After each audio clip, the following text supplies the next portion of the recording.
Bienvenue sur PAF la pub, la chaîne YouTube qui vous aide à vendre vos produits ou services en vidéo. Seth Godin, tout au long du livre Lavage pourpre, vous explique pourquoi vous devez vous différencier pour réussir. Une chose remarquable mérite qu'on en parle, mérite d'être vue. C'est exceptionnel, c'est nouveau, c'est intéressant, c'est une vache pourpre. Une chose ennuyeuse par contre, passe inaperçue, c'est une vache normale. La différenciation s'applique également sur YouTube, et notamment lors de la création de vos miniatures. J'ai identifié 3 éléments importants sur lesquels vous pouvez jouer pour faire de vos miniatures YouTube quelque chose de mémorable. La police d'écriture, les couleurs, et enfin les images et les différents pictogrammes. Il n'y a pas qu'une seule manière de faire une miniature YouTube. Vous pouvez utiliser une simple image, seulement un texte, ou encore combiner les deux. Dans cette vidéo, je vous explique donc comment faire des miniatures YouTube qui vont vous permettre de vous différencier de vos concurrents. C'est prouvé, la police d'écriture permet de transmettre des émotions. Cela explique peut-être la lubie de Steve Jobs pour la calligraphie. Reed College at that time offered perhaps the best calligraphy instruction in the country. Throughout the campus, every poster, every label on every drawer was beautifully hand calligraphed. Because I had dropped out and didn't have to take the normal classes, I decided to take a calligraphy class to learn how to do this. I learned about serif and sans serif typefaces, about varying the amount of space between different letter combinations, about what makes great typography great.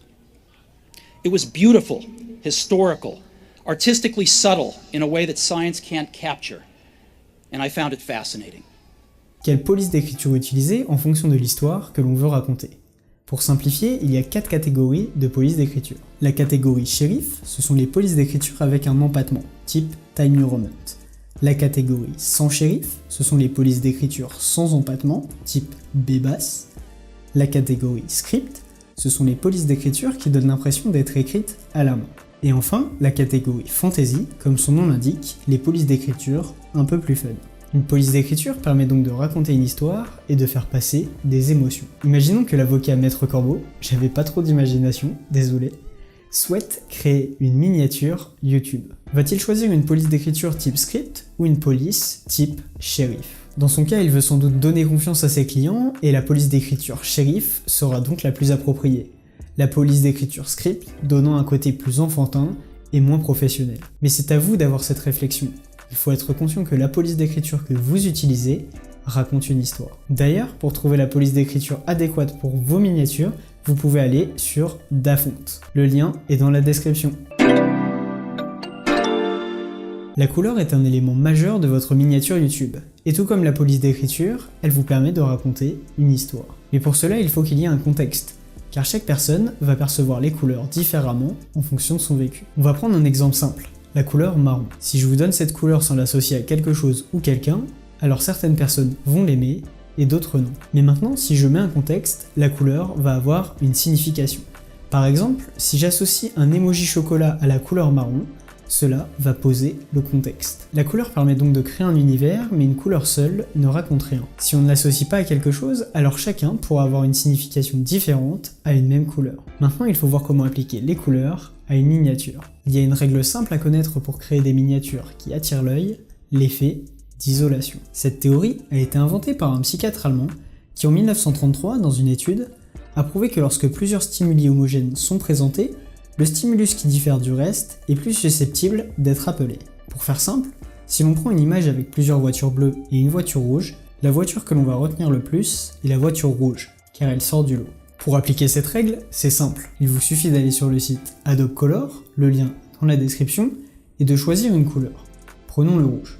Ensuite, il vous suffit de cocher couleur complémentaire et vous aurez la couleur opposée. Ici, le vert. Maintenant, vous n'avez plus qu'à utiliser ces couleurs dans vos miniatures.